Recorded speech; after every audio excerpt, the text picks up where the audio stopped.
Halo, assalamualaikum teman-teman. Kembali lagi di YouTube channel Mutia Putri. Nah, kali ini aku pengen cerita tentang bermimpilah setinggi langit dan jangan pernah takut bermimpi. Serahkan mimpi-mimpimu hanya kepada Allah. Seperti itu, teman-teman. Nah, aku adalah salah satu orang yang punya banyak impian yang terkadang terdengar gila kesannya, teman-teman. Karena kenapa? Aku dan suami bukan berasal dari orang yang kaya, tapi impian kami pengen jadi orang kaya. Pastinya ya harus usaha yang besar, seperti itu ya teman-teman. Gak ada impian yang instan seperti itu. Nah, teman-teman tahu nggak? Alhamdulillah Cambridge School yang dulunya cuman rumah sewa sepeta, alhamdulillah sekarang kita udah sewa toko. Seperti itu. Yang kedua, aku punya yang dulunya aku jadi resellernya teman. Aku menjadi reseller online shop ke sana ke sini, order ke sana ke sini, jualan ke sana ke sini. Alhamdulillah sekarang Allah wujudkan mimpi untuk punya toko baju beserta isinya tanpa mengeluarkan uang 1.000 rupiah pun, teman-teman. Masya Allah. Nah, uh, siapa sangka Allah Maha Baik, Allah kirimkan teman yang baik yang awalnya cuman uh, gimana ya bilangnya, awalnya cuman teman biasa. Terus kita sering cerita-cerita, kita sering curhat-curhat gitu. Aku kebetulan berteman sama salah satu yang punya grosir terbesar di Aceh, grosir pertama di Aceh. Aku sangat terinspirasi sama dia karena di usia muda dia udah bisa beli mobil dua, dia punya beberapa toko, dan itu memang dari hasil jerih payahnya, dari hasil grosirannya gitu, teman-teman.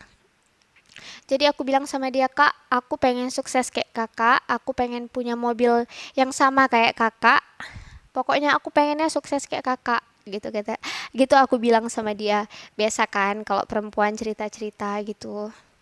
Terus dia bilang, "Ya udah, jualan dong biar biar bisa punya banyak uang dan bisa beli mobil," katanya gitu kan.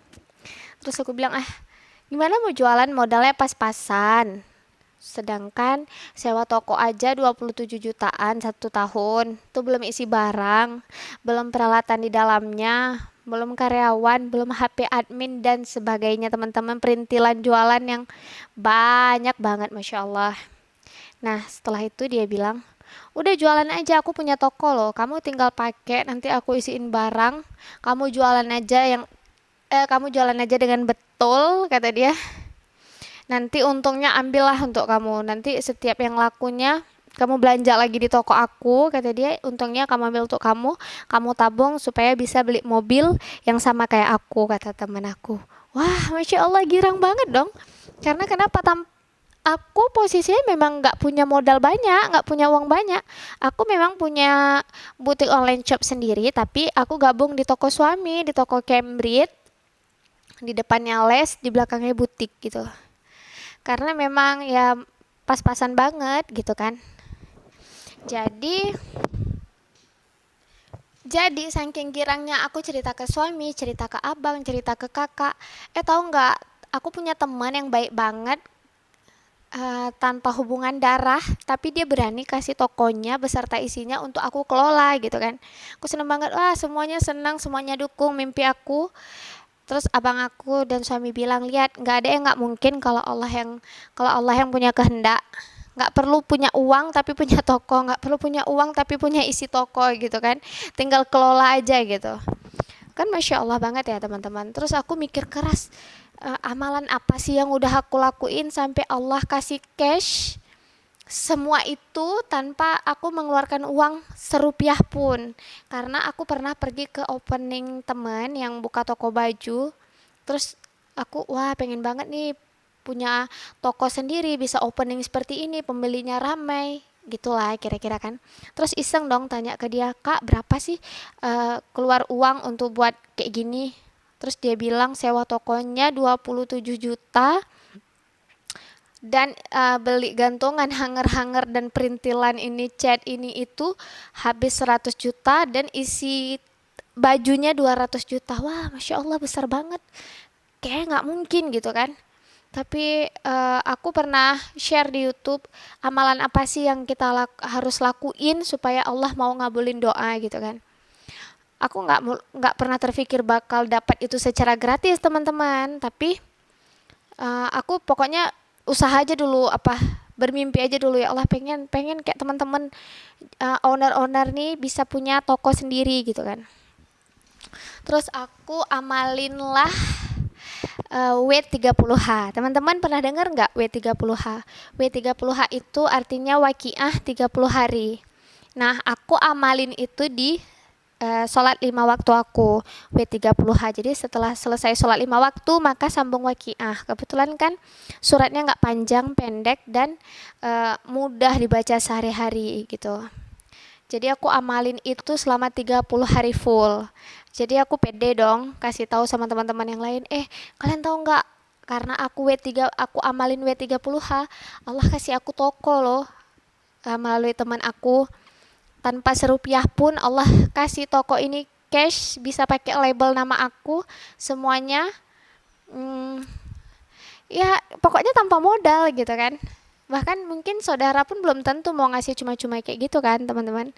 Terus abang aku yang pertama bilang, itu bukan karena W30 HD, tapi karena adek berbakti sama orang tua. Itu Allah balas karena adek jagain bapak dengan baik. Nah, kebetulan aku punya seorang ayah, umurnya udah 69 tahun. Udah nggak punya mama lagi. Kebetulan mama meninggal waktu aku kelas 6 SD. Jadi kita cuma punya bapak yang berperan lengkap menjadi seorang ibu, pintar masak, pintar nyuci, pokoknya lengkap. Jadi kita nggak kekurangan kasih sayang atau nggak kekurangan peran seorang ibu, nggak, full lengkap. Nah, beliau jaga aku penuh sampai aku kuliah, bahkan aku punya anak. Kebetulan hari itu beliau sakit, kakinya patah. Aku dan suami sampai rela tutup les 1 bulan full untuk rawat bapak yang lagi berobat patah tulang. Dan kita ya sebulan full lah di sana, dari jam 8 pagi sampai jam 8 malam. Terus malamnya kita barter tukaran sama abang aku yang kedua, dia yang jam 8 malam sampai jam 8 pagi. Kebetulan karena bapak kan laki, jadi boboknya sama abang gitu.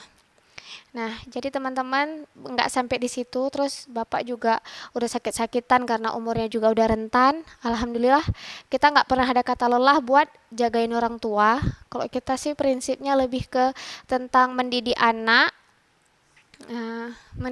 untuk gini loh nak, kalau mama udah tua nanti tolong jagain ya, kayak mama jaga Pak Nek sekarang gitu kan.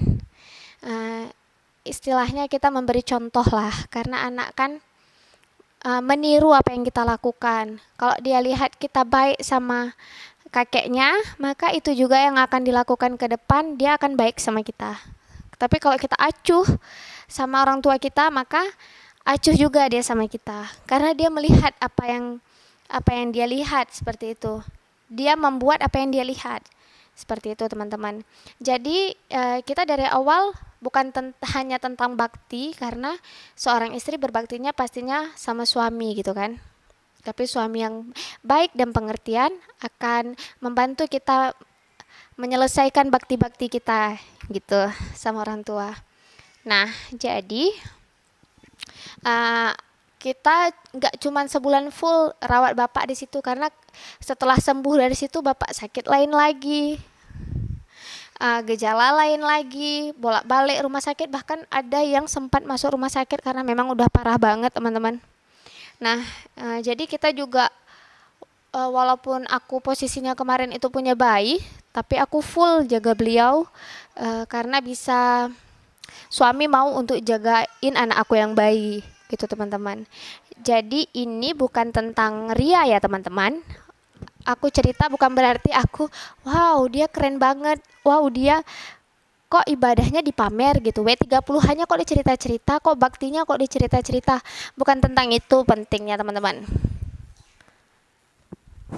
Nah, jadi intinya yang bisa diambil jadi pelajaran adalah jangan lelah berbakti walaupun sudah menikah.